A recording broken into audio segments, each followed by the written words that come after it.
Hi guys. Hello, hello.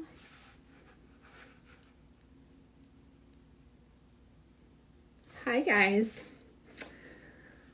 Let's see how long it takes for me to figure out how to get how to get John on today. How's everybody tonight?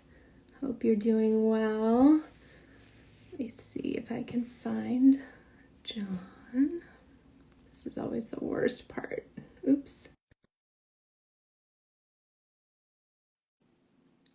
How's everybody doing? Having a good week? I'm so, let me see. I think, nope, that's not him. I am excited for you guys to meet John. I met him a couple of months ago with Mike after doing a fundraiser for the Parkinson's Foundation. And he is the president and CEO of the Parkinson's Foundation. I did the Revolution ride for them in February of last year. It was like one of the very first things that I did. Oops, let me see if I can find him. Oh, there they are. Let's see. Okay, they're on. Let's see if we can make it work. Go live with Parkinsons.org. Let's see if that works. Oh, no, it says they're unable to join. Let me keep trying. I did the Revolution ride with the Parkinson's Foundation in February, and if you haven't done it, I highly recommend it. It's at a cycle studio in the town that you're in. Mine was in Falls Church, where we live, and it was just an awesome way to sort of get involved and give back. And let me see if I can get him to come on. Try one more time. John, if you can see this, invite yourself to the stage here. I'll give it a couple seconds. Anyway, it was a great first thing that I did when I was sort of feeling sad and frustrated about my recent diagnosis. And this was just a really good way to get involved. We did it in February. It was snowing, and we had the best time at the cycle studio. We raised a ton of money. My family and friends gave $12,000 or $13,000 in like 2 weeks, which was amazing. I'm gonna try one more time. I don't know why it's not working. What's everybody doing? Tell me about your weeks. Anything exciting? Why does this never work? Let's try one more time. Hey there. Hi, we did it, John! How you doing? I swear to God, it's the most nerve-wracking part of this whole thing. It's like, will they get on? Will they? Won't? No, I am not anybody who's good at any of those things. So my partner Amy, who's the senior VP of communications, like, and is a tech wizard, was standing over my shoulder. So. Well, thank you, Amy, over the shoulder. Well, thank you for doing this. I was just telling everybody that right after I was diagnosed last December, I started looking for ways to get involved in organizations like the Parkinson's Foundation. And I Googled, what can I do? And the Revolution ride came up as like the first thing I found. And I quickly signed up because I'm a Peloton-aholic and started raising money from my friends and my family. And I think we raised like $13,000 or $12,000 in a 2-week span. And we had a room full of people riding together, and it was just such a great and cathartic way to sort of kick off this new chapter in my life. And I was so happy to meet so many people from the foundation that day. And then because of that, they invited us, my husband Mike and I, for those of you who don't know, to meet with John a couple months ago. And we sat there listening, and I told John this, but I walked out of that meeting feeling more hopeful about the future of this disease, about my future with this disease, than I had at all in the entire year. So I begged him to come on here and share some of that with all of you. I'm really going to try hard to read the comments this time. The last 2 times, John, I have not been able to read the comments and moderate at the same time. So sure, I get it. Maybe, I wouldn't be able to do either. Maybe Amy will come back and help us out. But I really wanted to start with some of what you shared about where we are on the research front. I think most people have heard by now that the Parkinson's biomarker was found this year, which is obviously big news. I think for some people, they may not even know what that means. And so tell us a little bit about where we are on the Parkinson's research front, what the biomarker means, and then we can sort of talk about how the foundation is supporting that effort. Yeah. So, you know, as I said to you, Allie, when we met, I think probably today is probably one of the most exciting times in Parkinson's research. It's clearly a high watermark in terms of the amount of funding in the space. And I'll just caveat that by saying it's not enough, right? Until we have a cure, it's never going to be enough until we find a way to really, you know, stop, prevent, and cure this disease. But right now there is a lot of money in the system, which is really great. A lot of money supporting research. In part, that's because Sergey Brin, the founder of Google, through his Aligning Science Across Parkinson's initiative, has, you know, invested literally hundreds of millions of dollars in academic medical centers around the world that are very much focused on the basic science of Parkinson's disease. And that's within the last couple of years. He's been a big supporter of the Michael J. Fox Foundation and drug discovery and development over the last number of years as well. But his more recently, his very concerted effort has been to fund basic research. That's important because I think everybody would agree that, you know, Parkinson's is a very complicated disease. You know, it's called a movement disorder, but I think everybody on this call is going to agree it's so much more than just a movement disorder. It really is a whole body disease affecting the brain, cognition, emotion, senses, GI tract, you know, I just go on, in addition to all the motor symptoms. And there are still so many unknowns about the underlying causes and the basic biology of the disease. And knowing about the causes of the disease and the basic biology is really critical to figuring out therapies that can, on the one hand, control the symptoms, and on the other hand, really get at the basic underlying defect of Parkinson's disease. So the funding that's being, you know, pushed into the Parkinson's space right now is really getting at that. It's really getting at trying to figure out the underlying causes, basic biology, the certain, you know, the different types of mechanisms involved. And I'll just caveat, but I'm not a PhD, I'm not a scientist, you know, I come from I'm on the business side of the equation, but you know, there's a lot of hope and a lot of promise, and there's a lot of really exciting things that are happening. You mentioned the biomarker. That's been long in coming, right?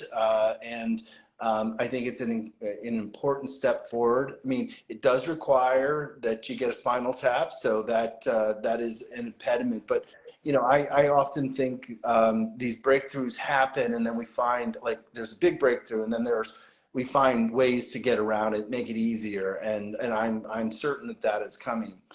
Earlier, I was talking about the causes of Parkinson's disease. You know, 20 plus years ago, if you ask people in the Parkinson's space, is there a genetic link to Parkinson's, the answer probably would have been no. Today, we know that that's actually not true, that there is a genetic link to the disease, and then there's a familial component to the disease as well. At the Parkinson's Foundation, we have a very, you know, signature program called PD Generation, where we are currently testing people living with Parkinson's disease against 7 potential genetic mutations in Parkinson's. And we started that a couple of years ago. At the time, we started it because we thought it would just be important from a research perspective to see, you know, who has these genetic mutations. It's turning out it's a little bit more than we thought that are testing for these 7 genetic mutations. The 2 most common are LRRK2 and GBA. People have probably heard of those. There is some evidence that shows that, GBA is different clinically from LRRK2 and might have more cognitive involvement. So that has potential implications for whether or not to get DBS or not. Again, that's something people will want to talk about with their clinicians. But, the fact is that there are 7 mutations that we're now looking at. And that's important because pharma and biotech, there's a number of companies out there that are actually developing drugs that are targeting those genetic mutations, specifically LRRK2 and GBA. There are enzymes implicated in both of those mutations, and these drugs are looking to upregulate or downregulate those enzymes. And if they're successful, it could be, an important new therapy. Another reason why we launched PD Generation is if there are a number of different therapies targeting these genetic mutations in the pipeline, first of all, people need to know whether they have one of those genetic mutations, and most people don't or didn't. So PD Generation is really important in that. And then second, when it comes to enrolling for clinical trials in these studies, as I think probably everyone on the call knows, clinical trials require, particularly phase 2 and phase 3, a lot of patients. So it's really important to make sure that people know their genetic, diagnosis. And then if these clinical trials come online, which we expect them to do, in the coming years, they'll be eligible to enroll. And that's all really pushing things forward. At the same time, there's a lot going on in drug discovery and development. The Parkinson's Foundation, have within the last year joined an effort with the Parkinson's UK, which is one of the largest Parkinson's foundations in the international scene. They're based in London. In 2017, they built a platform to do drug discovery and development, to identify potential therapies, evaluate whether they're promising or not, to figure out how to invest in those therapies, to make sure that they were, that those therapies had appropriate milestones. So to date, so they started that in 2017. The Parkinson's Foundation, we did an initial pilot investment with them, small investment of $250,000 into one therapy targeting mitochondria, which I'll come back to in a minute. And then after COVID, they came back to us and we said, yeah, we'd like to get more involved. So we last year inked a multi-million-dollar, multi-year commitment to join Parkinson's UK in what we call the virtual biotech, virtual Parkinson's biotech, or Parkinson's virtual biotech. And so this Parkinson's virtual biotech is all about looking at different therapies that come out. Some of them are repurposed therapies. Some are completely new compounds that are developed in academic medical centers or in labs. They target all sorts of things, symptoms, and the underlying defect. And the idea behind the virtual biotech is to provide seed funding to early stage, sometimes preclinical animal model studies, sometimes phase 1, early in human models or studies, to provide the seed funding to get them up and off the ground. This is a tried and true measure. The Cystic Fibrosis Foundation, where I worked at many years ago, had a similar investment model. It's what we call a de-risking model. So you're putting a little bit of funding out there. You're trying to get some data. You're trying to get some proof of concept. Some of these therapies won't work, but there's always learning, right? If you drill a hole and there's no oil, you drill in another place. So you learn not to drill in the same place twice. So there's lots of learning.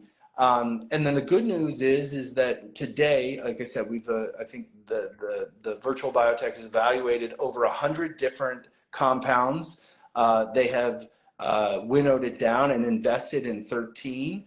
They spent about $30+ million over the last couple of years, looking to raise and invest in a lot more over the next couple of years, so that we can double this pipeline of 13 therapies. And each of these therapies does something a little different. So the first therapy that we invested in was looking at mitochondria. For people who may not be familiar with mitochondria really is the energy battery of the cells, and in Parkinson's neurons, it gets degraded. So the compounds that we're looking at are really trying to rescue the mitochondria. It may not have to be to 100%. Sometimes you can make a phone call on your cell phone with 20% or 30% of juice, right? So it doesn't have to be a perfect fit all the time. So our initial investment of $250,000, Park UK put some money in, Michael J. Fox Foundation put some money into that therapy as well. And it showed early promise in the early stages of it, and then it got follow-on funding of, I think, somewhere between $6 and $10 million, right? So that's exactly what we're trying to do. Invest in these promising therapies, push them along, get to them a point where, should we continue? Are they hitting their milestones? Are they hitting their benchmarks? If the answer is yes to that, we invest a little bit more with the goal of eventually handing it off to pharma or biotech to take it, from phase 2 to phase 3, the really huge, expensive phases of drug discovery and development. I'm talking a lot, so I'll take a. No, I think it's all really. First of all, I appreciate all of it, because I've spent the last 10 years working in the brain health space. When I first started, all of the stuff that you were just saying would have washed right over my head. So people should ask questions if it's washing over their heads too. But I think the main question that I come from out of all of that is, what's different about right now? You said we're sort of in the most hopeful piece of, or time in the Parkinson's fight. So what has changed? Is it simply funding? Yeah. Is it technology? Is it the breakthroughs? I think it's a combination. I think it's definitely funding, right? I mean, there's nothing like money that can get things moving. Again, I'm sorry to keep referencing cystic fibrosis, but when I was at cystic fibrosis, so the story of cystic fibrosis is they invested a lot in basic research. And Francis Collins, who went on to become the head of the NIH, was part of a group that discovered the gene for cystic fibrosis in 1989. So the CF Foundation spent the 1980s really, really investing in basic research. They found the gene, and then they started to understand the defective protein in cystic fibrosis, and they thought, well, there are 5 things that really go wrong in that, and if we had a strategy or an approach that targeted each one of those, we might be able to help rescue,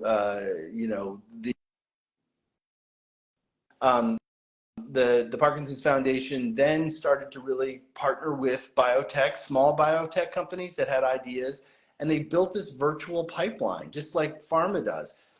In CF, the issue there was no big pharma or big biotech wanted to get involved in cystic fibrosis because the population was too small. There's only 30,000 individuals in the US. So the CF Foundation thought, well, if we can bring some money, get some of these early stage therapies up and running, right? Just get them to a certain place, then perhaps some other big pharma company will come along and take it. So that's exactly what happened. They identified 2 therapies that targeted two of the basic defects in cystic fibrosis. They got good proof of concept, and then Vertex Pharmaceutical came along and invested $400 million in the definitive phase 3 clinical trials. Both of those drugs were ultimately approved by the FDA as new therapies in cystic fibrosis to control not the symptoms, but the actual underlying defect. And then the Cystic Fibrosis Foundation was able to monetize that, and now it's investing in 2nd and 3rd generation drugs. That is exactly what we're trying to do in Parkinson's, right? Understand the basic science enough, right? You don't have to figure it all out, but you want to get some clues so that you can start to hang your hat on certain things. So I think there's so much going on in the basic science because there's a lot of investment in it. There's lots of researchers working on different things. That's encouraging. It's also leading to, like, this pipeline I mentioned earlier, the Parkinson's Virtual Biotech. They looked at 100 different therapies, right? So that just shows you how many potential therapies are out there. Now, not all of them get voted on to move forward, but there's no shortage of opportunities. And as I like to say, it's not like we have too many PF drugs in the pipeline. We have not enough. So let's see if we can get as much money behind these therapies, because while we're working on the basic science and trying to understand the disease, and there's a lot of learning going on, and breakthroughs are starting to happen. You know, the biomarker thing that happened this past spring. I was at a conference recently. You know, there used to be a huge debate about, you know, does Parkinson's develop in the gut or does it develop in the brain? And now research is showing that, well, it may develop in both, and there may be two different ways, two different types of Parkinson's, many types of Parkinson's, but two different types of Parkinson's that begins in the brain and Parkinson's that begins in the gut. And they may be, you may want to approach them or attack them in a new way. So that's what I mean. There's all this learning that's going on that gives us opportunities for targeting. And then I would say also just on the genetics front, which we're, you know, sort of in the lead on, is you know, there's all these therapies that are coming along that are targeting these genetic mutations. And you don't, sometimes people will say, well, if it's only 15% of the population that has one of those genetic mutations, how might it help me if I don't have one of those mutations? And we always like to point to the case of statins, which, you know, the anti-cholesterol drugs that have been developed. Well, they were actually developed for a subpopulation of high cholesterol. And as it turned out, statins were applicable to the broader community. So that's one of the things we're thinking, like therapies that we develop for these genetic mutations or that may come out for these genetic mutations may actually be generally applicable to the larger population. Which I think is really important, because for myself, first of all, I think a lot of people don't know whether they have the genetic marker because they don't have access to finding that out. You know, they may not live in an area, or their hospital system or their care facility may not have that option. I was offered it by my neurologist. I haven't taken him up on it yet, but you know, for those of us who may, you know, I took the 23andMe and it said that I didn't have the Parkinson's marker. I realized that's 2 of the 7. I think that's, and just one thing on that, well, 2 things on that. Sorry to interrupt you, Allie. No, go ahead. 2 things on that. We provide it free. We are going to be greatly expanding that. So, and if you want to get the test, you can go to our website and look for it. We can mail it to you, and you can do it at home with a buccal swab. And then the other thing too is our panel of things. Not to knock 23andMe, but we go much deeper, and there's a lot more nuance in terms of our panel. So you'll have fewer false negatives and fewer false positives. Well, that's good to know. No, I did not know that. So I hope everybody heard that. If you have Parkinson's and you want to take the genetic testing, go to the Parkinson's Foundation website. And I think that, you know, all of us that are on, a lot of the patients that I've met and family members are frustrated. You know, a lot of us view, when I was first diagnosed and I was told that there were some new drugs that were the agonists, but they didn't think they did a whole lot. Pretty much the gold standard was carbidopa, and that was sort of the one drug that was out there. Which, when you hear that it's been around for 70 years and really there hasn't been much developed since then, it's frustrating. I mean, I think a lot of people on this call or that I've gotten messages from are sort of like, why is it taking so long? And I think, you know, not for lack of trying, certainly not for lack of passion on the part of organizations like yours. But I do think it's interesting that money is sort of the driving force behind change, because money equals funding for research. It's something I saw working in the Alzheimer's space when the federal government got behind it, when big investment got behind it, change is starting to happen. There's now a disease modifying drug coming out for Alzheimer's when people said that was never going to happen. So I think, you know, the question I would ask you is, what can people do like me or family members? How can we help? I mean, obviously my $12,000 fundraising effort is not going to change bio research, but what can people do? Is there something that we should be doing to help? Yeah, for sure. I left one thing out on the CF story. So the CF story started with a $20 million gift from Bill Gates. He had an executive who had 2 children with cystic fibrosis. So he gave $20 million, and then the foundation used its own fundraising dollars to cobble together more. So the initial investment to get to those therapies that were ultimately approved by the FDA was $82 million. Now that sounds like a lot of money, and in fact, it is a lot of money. But when you think about what it turned into, it's really not. It's a reasonable amount of money. Allie, when we were together, we talked about this. We're too quiet in the Parkinson's space, right? There are 1 million Americans who are living with Parkinson's disease. We have a new study that shows that each year, 90,000 individuals are newly diagnosed with the disease. That's an increase in our prior estimate of about, half that number. So 90,000 new individuals every year. I think the Alzheimer's community has done an amazing job of getting their message out there and talking about it.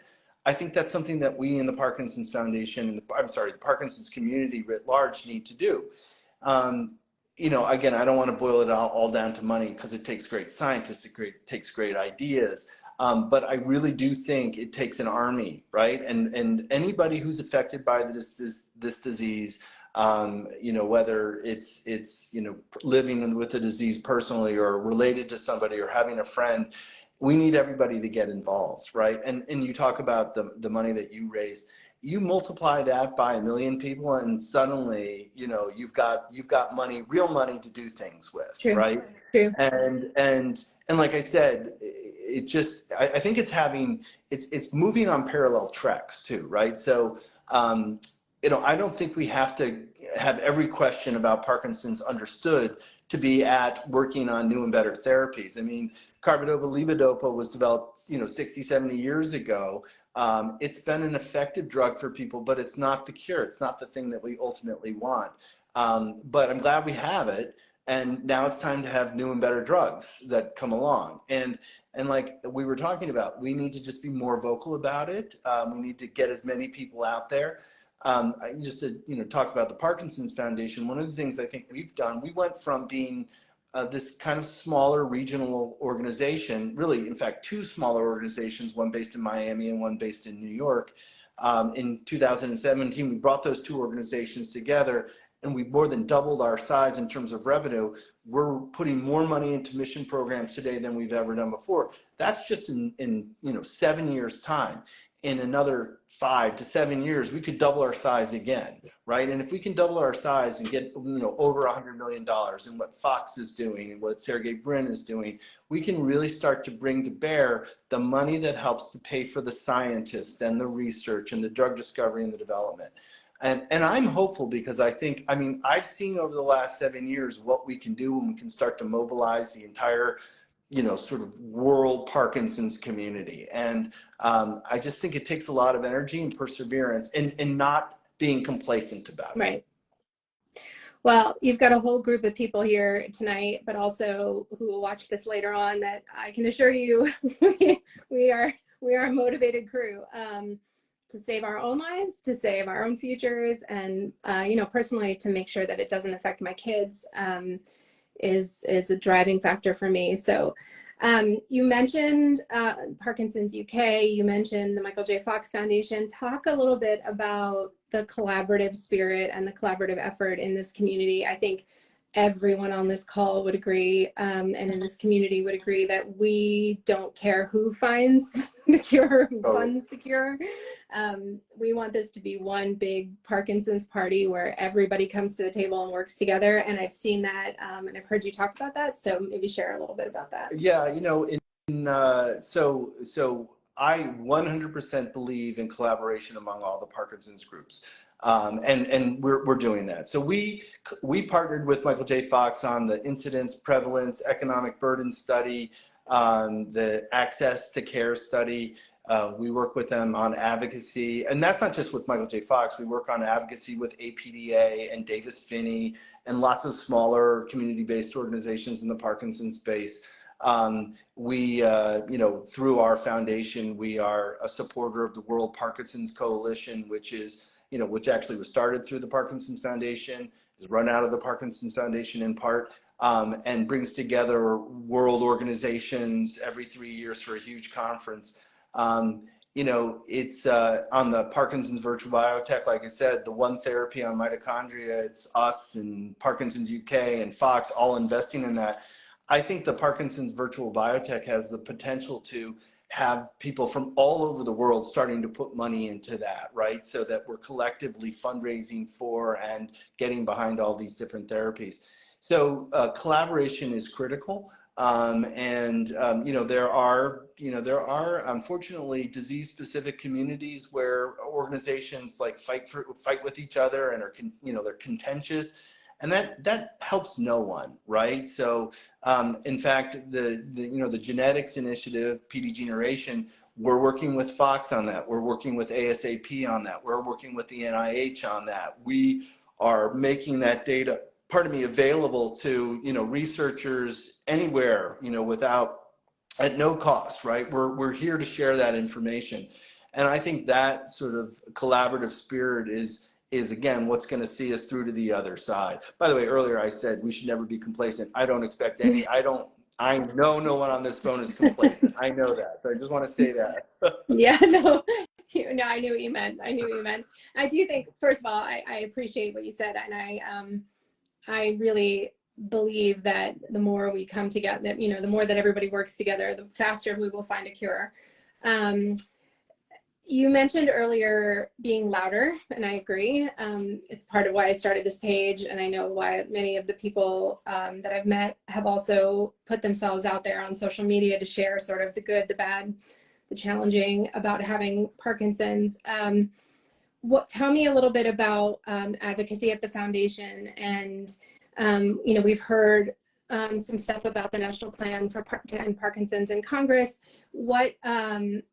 What is the significance of that, and what could people on this call do? Do they need to not storm Capitol. Nobody storm the Capitol. Let's not go there. Gently approach Capitol Hill. Do they calmly go speak to their member of Congress? Yes. So just a brief update. So we've been working with the Michael J. Fox Foundation and many other Parkinson's organizations on what we're calling the national plan. And this is a multi-pronged approach to more resources from the federal government for research through the NIH and other avenues. Things that happen on the, so it's research, it's care, it's education, it's all this. So we have a law that we're trying to get, or a bill before Congress that we're trying to get passed. We have mobilized members of Congress. Right now, it's kind of stuck for some reasons completely unrelated to the bill itself, just to be frank about it. It's a little stuck right now. So the way to get it unstuck is for everybody on this call to reach out to their members of Congress, their senators, and say, hey, I'm calling in support of the national plan. Let's move that forward. And we're talking with Michael J. Fox about doing a Hill Day. That's where we bring our advocates from around the country into Washington, D.C. and gently walk up to Capitol Hill and Congress members and advocate for the things that we want. We're looking to do that. I think it could be 24, it could be 25, so early 25, but I think we're looking to maybe do that in 24. And really the idea is to just get more funding from the NIH. I mean, what we've done is taken a page out of the Alzheimer's book. So the Alzheimer's community did a number of important things. They did an incidence, prevalent, economic burden study. So they had the most up-to-date numbers on their disease. So we've done all those things over the last couple of years in collaboration with Michael J. Fox. That's how we got to the million Americans living with it, the 90,000 diagnosed each year, $52 billion of direct and indirect costs related to the disease. And so with those numbers, we are able to go to Congress and say, look, 1 million Americans are living with this disease. That's not to say anything about the people who are affected, spouses, children, family members, friends, co-workers, just the extent of Parkinson's and its effect on people. So this is a disease that affects lots and lots of people here in the US and globally. And we need more funding at the NIH. We need Congress to be looking at environmental issues, and if there's a toxin in the environment that might be implicated in Parkinson's diagnosis, let's make sure that we get those toxins out of the environment. I mean, those are all the things that we're trying to do with the national plan. So again, yeah, call your congressman, get involved, congressman or woman, I'm sorry, do whatever you can to get involved and to press the case. And if you are looking for more information on that, we have that on our website as well.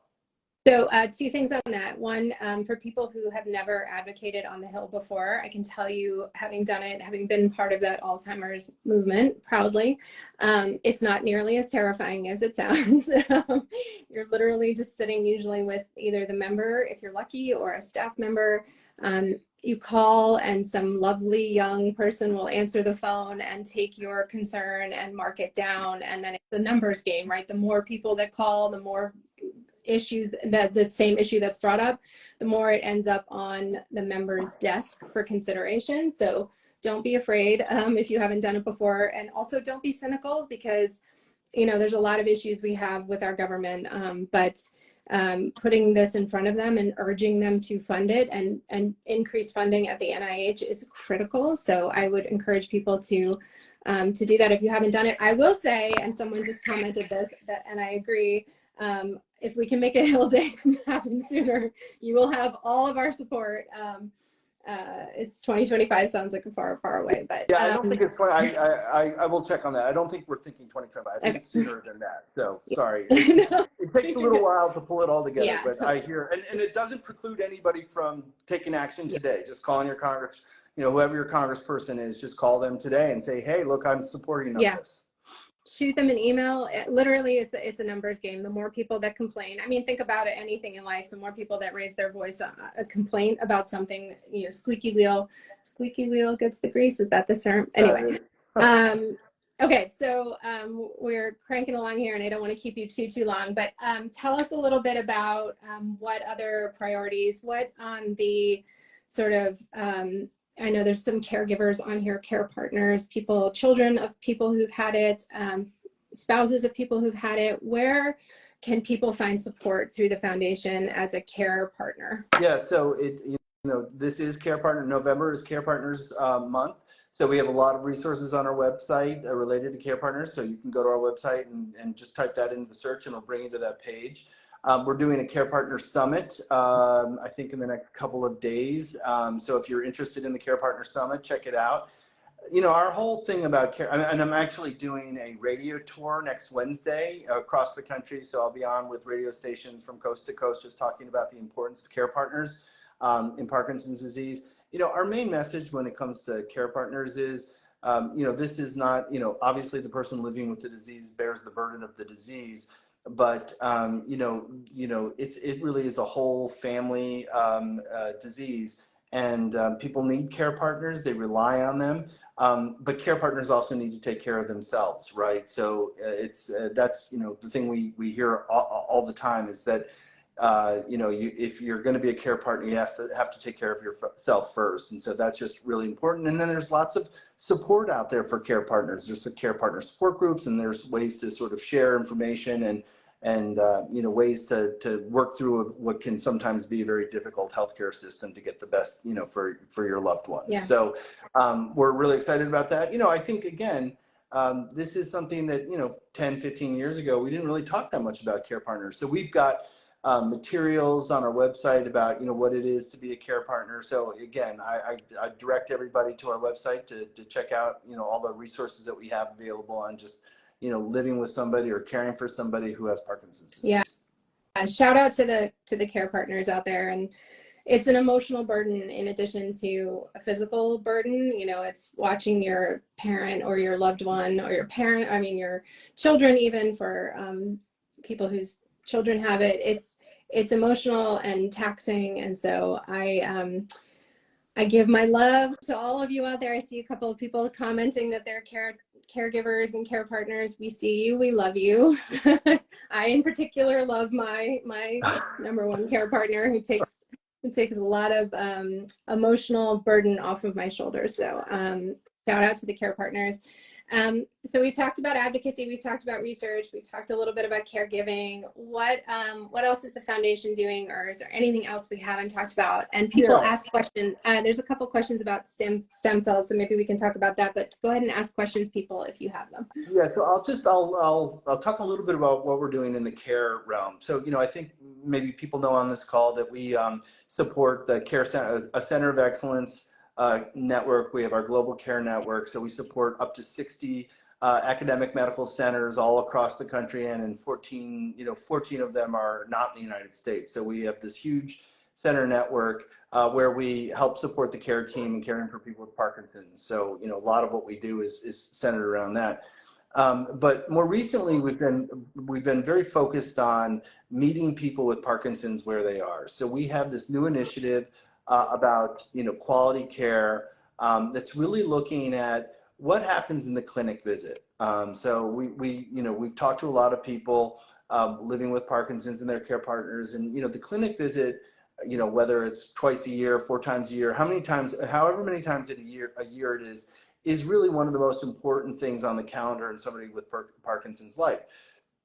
They want to make the most of it and get the best out of it. So we've pulled together a group that includes patients, people living with the disease, care partners,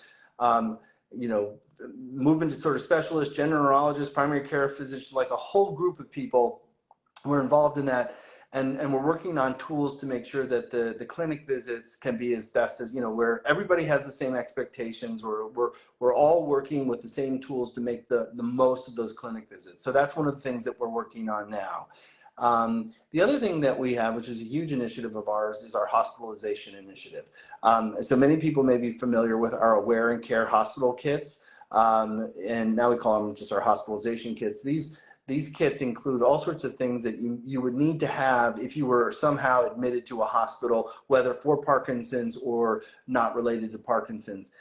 There's some, chilling studies out there that show that people with Parkinson's, when they go into a hospital, will have lots of adverse events, and often are discharged not to their home, but to maybe to a more intensive facility. And then sometimes, things go even worse than that. So our hospitalization initiative is all about making sure that people within a hospital setting, from the admissions to the nurses to the doctors to everybody, understands that people with Parkinson's have unique needs, and when they're in the hospital, medications and on-time medications and just attending to all the things that are related to living with Parkinson's are paramount. Because people don't get their medications on time, that can lead to all sorts of problems. And not everybody in a hospital is familiar with the Parkinson's medication regimen. So we have this whole hospital initiative. We piloted it with a number of like leading academic medical centers, with Cleveland Clinic in the midst of it. We came up with these guidelines for what hospitals can do, and it includes administrators. We had people from not just the clinicians, but the administrators of the hospital, because they were understanding the importance of this. And so our hospitalization initiative is really expanded. I may have mentioned 300,000 people with Parkinson's will go into a hospital each year, whether because of Parkinson's or otherwise. And so making sure that hospitals are aware of people living with Parkinson's and their special needs when they're in the hospital, but people with Parkinson's and their care partners making sure that they're out in front of it. So if they do go into the hospital, they're prepared for that.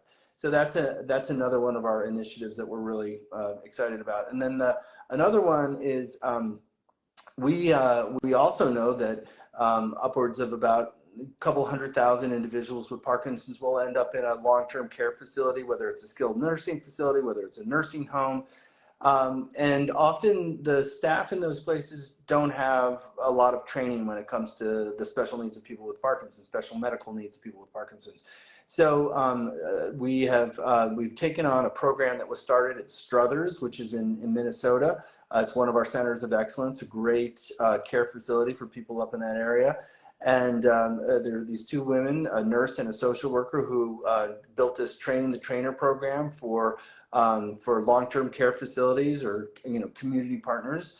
And so we are actively training staff at facilities across the country and how to care for people with Parkinson's, how, from the people in the administration, the clinicians, all the way down to the people who serve food in the cafeteria or in rooms. So it's a comprehensive training program. So the idea there is that, we're talking about clinic visits, which are important. We're talking about hospitalizations. We're talking about long-term care facilities. These are places where people with Parkinson's, live their lives with Parkinson's. It's not exclusively their lives, but it's where, a lot of their interactions related to their Parkinson's takes place. And we want to make sure that whatever happens in those settings is optimal for people living with this disease. Yeah, I think that's really important. And it's actually something, you know, as a younger person with Parkinson's, those things don't sort of flash on my radar yet, hopefully not for a long time, but certainly super important to people with the Parkinson's at a later stage in their life. One last question for you, and then I'll just see if we've covered everybody's questions, but we've talked a lot about the clinic visit and people's experience with their own clinicians. There is I learned the hard way, and I have a lot of connections because of my brain health work, and just fortunate to live in an area with a lot of hospitals as an option. But there is a lack of movement disorder neurologists in this country. The few that there are often hard to get into. They seem to be mostly in big cities. And so is there any effort to increase the number of movement disorder neurologists in this country? Is the foundation involved in any of that? Or has that been on sort of the radar as an issue?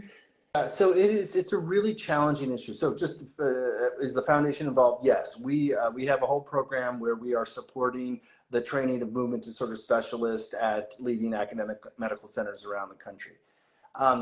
The challenge is that there are a number of movement disorder fellowships offered at like the very best places, and they go unfilled. Not all of them, but a lot of them go unfilled.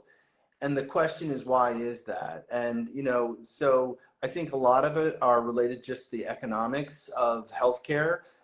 People spend a lot of money going to medical school, and then they do their residency, and then many people just need to get out and start going, you know, getting out into the clinic.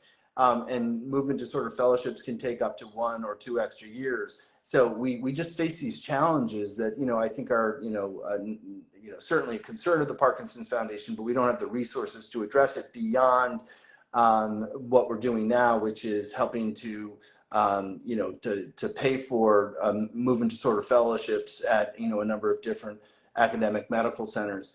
But the other thing too is, and I think this is just a larger, there's just not enough doctors to go around, and there's certainly not enough specialists to go around. I mean, I apologize for talking about myself, but I have a neurological issue that needs attention. And, I went to get an appointment with somebody who was recommended to me, and I made this appointment last month, and my appointment is on March 6th, right? So, and I know that's an experience that many people on this call are having too. So one of the things that we're trying to do is understand the pressures that are on general neurologists and family care practitioners when it comes to caring for people with Parkinson's.